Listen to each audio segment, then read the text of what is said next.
TheFinalScore.tv is live. I'm Nick Beckman, and with me is head coach of the Wildcats of Mount Spokane.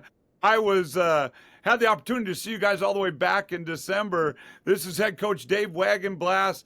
I wanted to talk about is the districts, and as we head into playoffs, what is the group that you've got playing now done especially well that gives you the confidence as you head into these districts in the playoffs?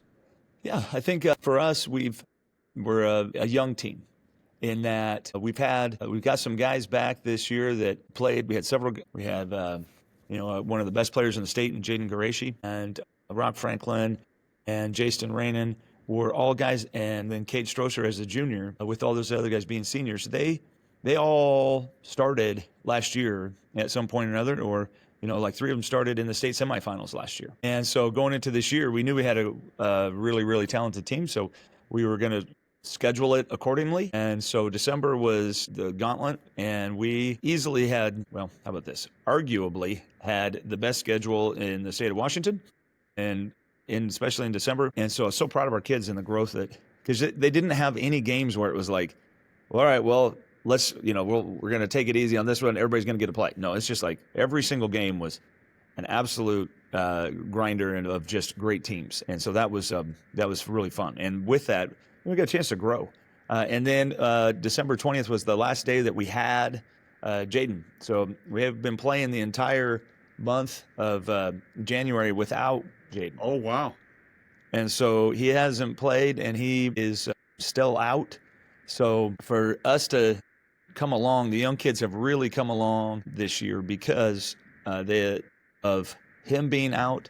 And then there was a stretch where we lost two in a row where not only did we not have him, we didn't have Strosser, who was playing as an all-league player, and he was out with mono. And then another kid was out for a few games with the flu. And so there's one stretch where we're playing Gonzaga Prep, and I look out there and I'm just like, never envisioned this lineup. A guy is in there in the second quarter that was his first varsity game, and he's a freshman, and we're going, okay, let's do it.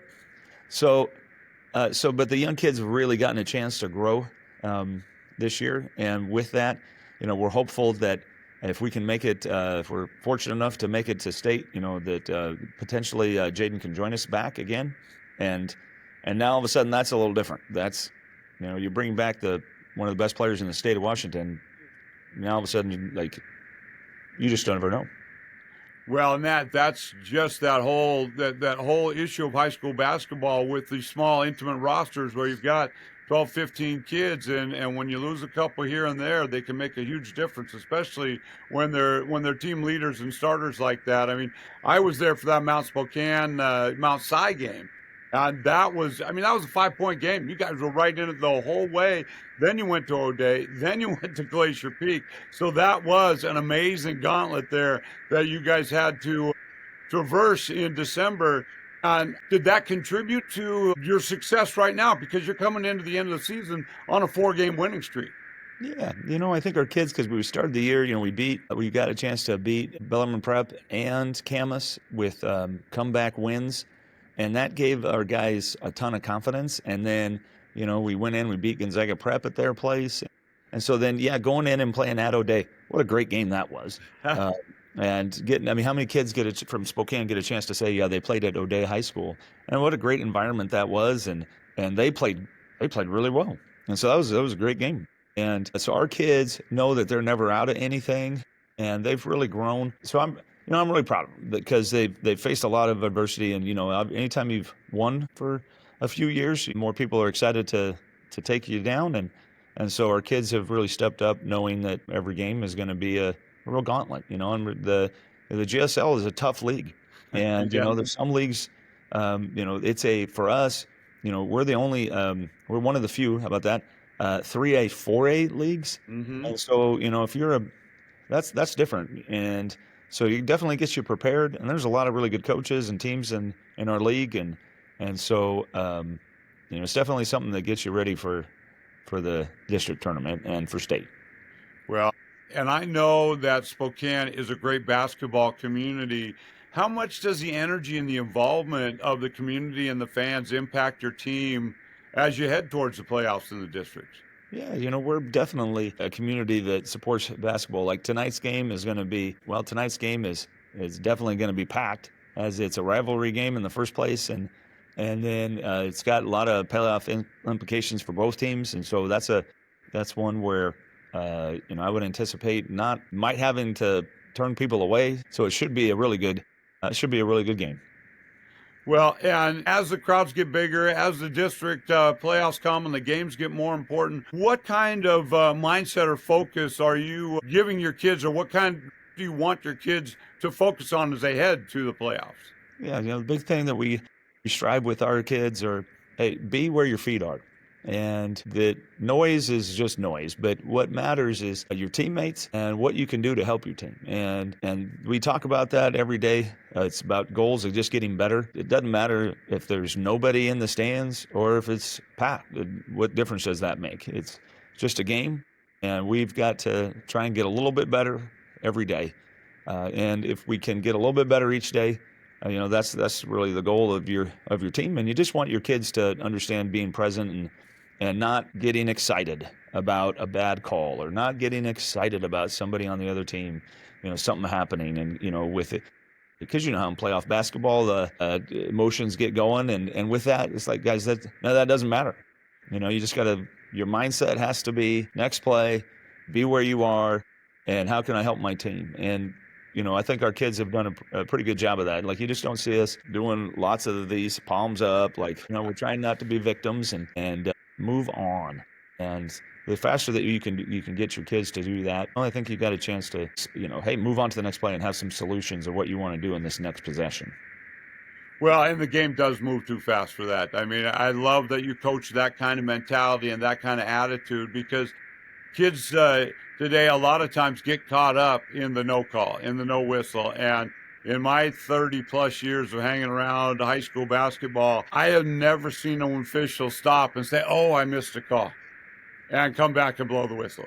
You're playing 4-on-5 on the other end because somebody's standing with their palms up, and that's a great way to teach these kids that, you know what, you got to play it. Life moves on, and so does the game of basketball. It's too fast for that. And you talked a little bit about the adversity that you guys have faced over this last month or so. Talk to me about the kids that make a difference on your team, whether it's in practice or on the floor or coming off the bench. Well, first of all, we started the season with one of our prior six-man was hit by a drunk driver. Oh. And so he was in a medically induced coma, and he hasn't touched the floor, but he has come back to practice.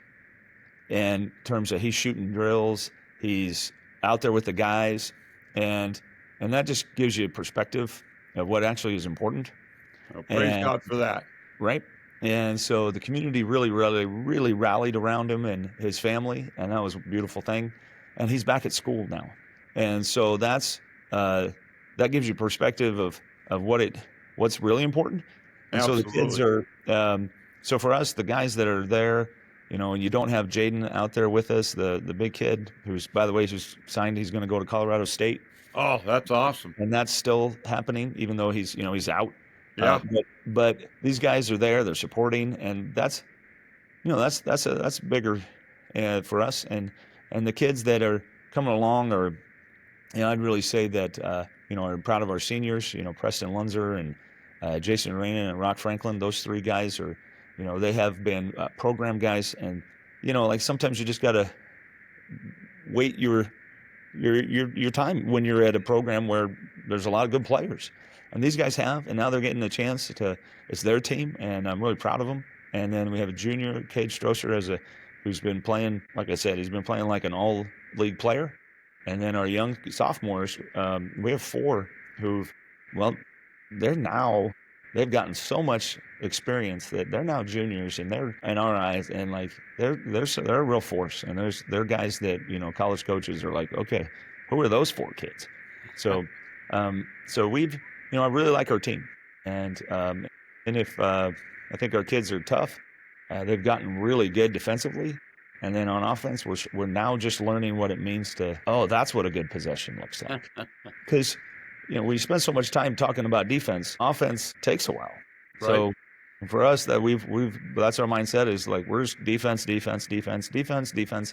and then hopefully offense comes around, and now we're gonna. Yeah. So, but that's the way we approach it.